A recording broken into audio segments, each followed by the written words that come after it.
Hey everyone, welcome back to another video. This week I thought I would do something a little bit different in that I would film just little bits from the week to share with you kind of what a realistic week in the life looks like of me in the garden doing garden jobs. If you're new here, hello, my name is Robyn and I make videos all about gardening alongside nature and how we can connect to nature. So if that's something that may interest you, I would love it if you would hit the subscribe button for a lot more videos. I live with my partner in the south coast of New South Wales along with our two cats, one of which is actually joining me right here, giving herself a little clean.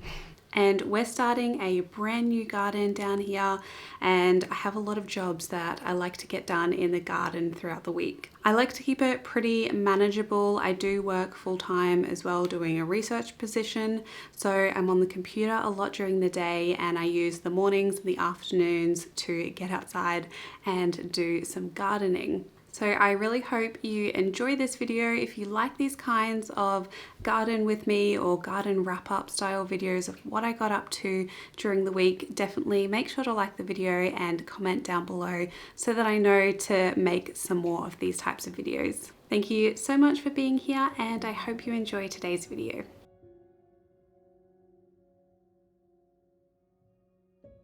So I actually started the week not really doing any physical gardening, but I went on a nature walk on one of the walks around us, and I like to do this a few times every week. It is kind of a part of my gardening practice because I use these walks to look at what plants grow well in my environment.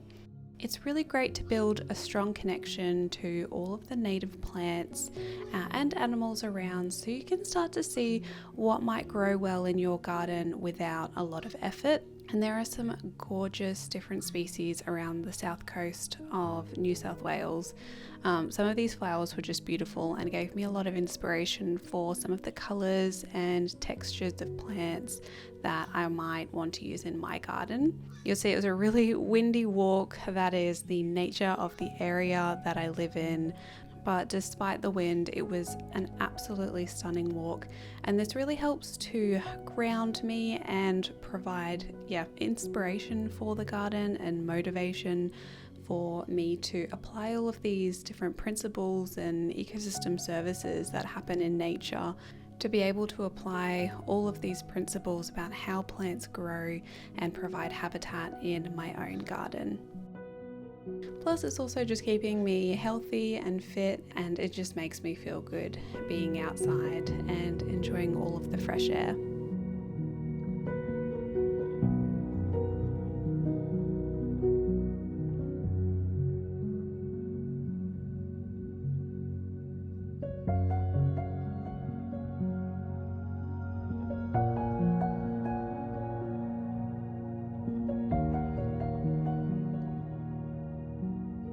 I actually didn't do any gardening in my own garden on Tuesday. I was working with Jeff from Whitbird Environmental. We connected down here because we live in the same area. And if you're also in South Coast New South Wales, I'll leave all of his information down below. He has some great resources of a lot of native plants around this area. But we were doing a job where we were tidying up a lot of Imperator species and revealing a lot of these native plants that was in someone's garden. So it was a lot of work, a lot of tidying up, but I really enjoyed being outside and doing some gardening for someone else for a change. And we uncovered some really gorgeous native species. And Jeff is going to gradually work on this garden to add a lot more native species. This is a lot of the African iris that he was taking out, and he'll gradually replace these with Australian native plants and give this garden a real tidy up. So thanks again, Jeff, for inviting me out and working together on this job. I had taken a lot of the green material away from the property that we were working on the day before. So on Wednesday, I decided I kind of just wanted to do something in the garden. I had a little bit of time and I wanted to start to create another no-dig, really simple cold compost pile that will then eventually turn into a no-dig bed probably. So I scrounged up some cardboard that I had in the shed and went right down to the very back of the property, taking all of the green matter where I want to start to just kind of add some more organic matter back here and create some beds, probably in a year or so, to plant rows of berry bushes. This is where my Ulma and Ulpa planted a lot of berry bushes down the back there. It gets quite a lot of nice shade over summer and a lot of the water drains down there as well. This is the old greenhouse that was here, which is now kind of just a compost pile of dry material, and I decided I wanted to clean it out, and this was a good way to start to get some of that dry material out of this old greenhouse because I want to turn that into a compost bin. So I thought I had more cardboard than I did and it was kind of challenging to get all of this together because the wind was super strong this day, but I kind of just put some cardboard down to smother the grass and then some just random wood pieces that we had around the shed to weigh it down, along with some of that African iris just to weigh down the cardboard at the start, and I could kind of get my head around what I was doing. This is by no means a tutorial, this is just an experiment. My life is a mirage of different experiments in the garden. I like to see what works, I like to see what doesn't, and it's usually a lot of failures but sometimes successes, and I'm excited to see what this pile will end up doing, whether it will produce nice compost or whether I can plant over it. I will probably end up covering it with some more finished compost when I'm done and then plant into that because it will decrease in size a lot. But for now, I'm just layering dry material, brown material, along with high nitrogen material. And I'm going to just let the rain naturally moisten this pile and break down over time. It will take an extended amount of time to do that, but that's okay because we do have a lot of time. So I'm just clearing out some of those twigs and adding them to the pile, and just this also creates a lot of airflow within this compost pile. It's also a great opportunity for me to be able to use this pile to add some of the cat litter that we use. It's all biodegradable, basically made from paper, and I did need somewhere in the garden to start putting that, so eventually I'll add this to the pile as well. That's going to be high nitrogen and break down over time. I tried my best to cut down the pieces just a little bit finer. Wasn't really working that well with the loppers that I had, but that's okay because a lot of this is at the very bottom of the pile. And then I just kept on layering greens and browns. I had some other hessian sacks of grass and other clippings that I'd taken from the day before, and this was all going to break down nicely. The grass was also mown a few days ago, so I raked up some grass clippings around the property and put that on the pile as well. So overall, this was just a nice afternoon to use a lot of the materials that I had on the property to at least do something. I don't have the infrastructure on the property yet to be starting some compost bays, so this at least can just start breaking down where it is, and I can add it back into the compost bay that I was pulling a lot of the dry material from when I'm ready. But for now, it's just sitting down the back. It's not an eyesore to me, maybe to some other people. Yeah, this is just how I garden. I also did, as I already said, just rake up some grass. Wasn't really going to show that. Not sure if you're too interested in watching me rake up grass. So here's a nice image of the bottle brush tree instead. And then Thursday, I didn't really have a lot of time to do some gardening. I was just really busy doing computer work, but in the morning I just replaced the bird feed that we have in a little bird feeder that I've attached to the bottle brush tree, and I just use kind of a wild parrot bird mix for this that I just get from the supermarkets. And we usually have crimson rosellas visiting us every day, which is really nice. And any of the old seeds I just add to the compost bin. It's a really nice addition to the garden, provides habitat, and I just love looking at the birds. I also just did a lot of errands on this day. I had to go buy some things for parts of the house that we're renovating, and did make a trip to Bunnings. And these are the few little things that I got that I'm going to plant on Friday. I ended up picking up some Feijoa trees to plant as kind of a living edible hedge. I also picked up some lavender plants and a pot for the bay tree.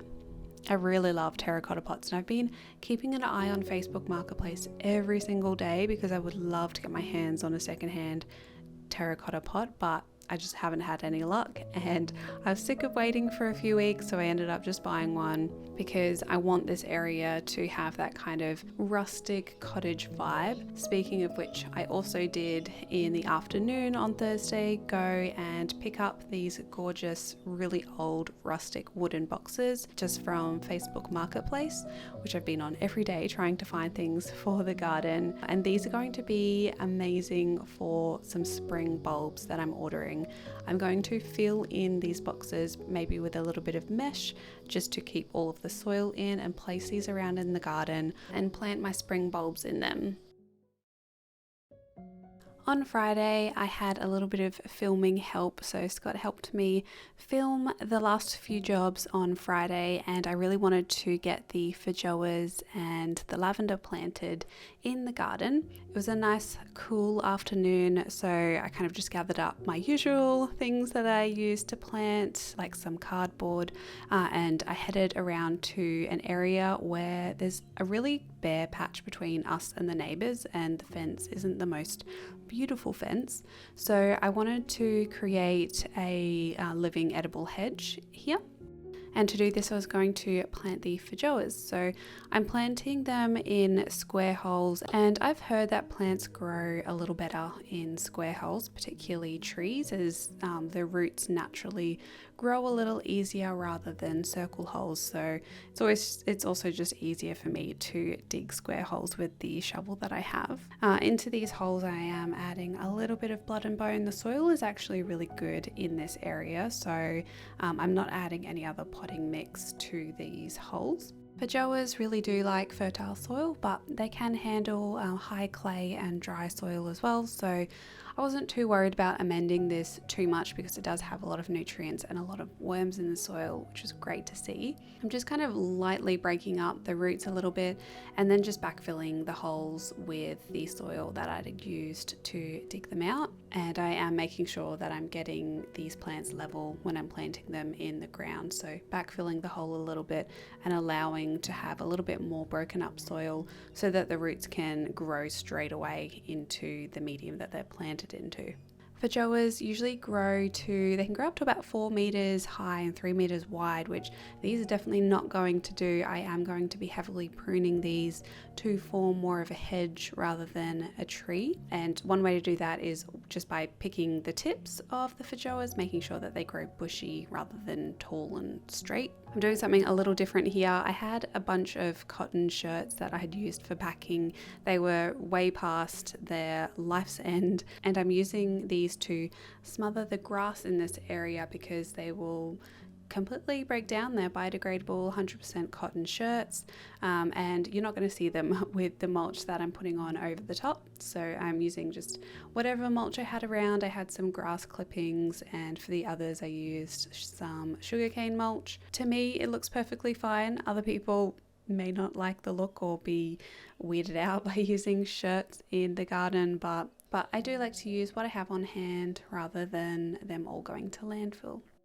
I also planted the lavender plants. I didn't show the complete process of this because it's pretty much the same as planting the Feijoas. I'm just having to break up some of this clay soil around the lavender when I'm backfilling it in.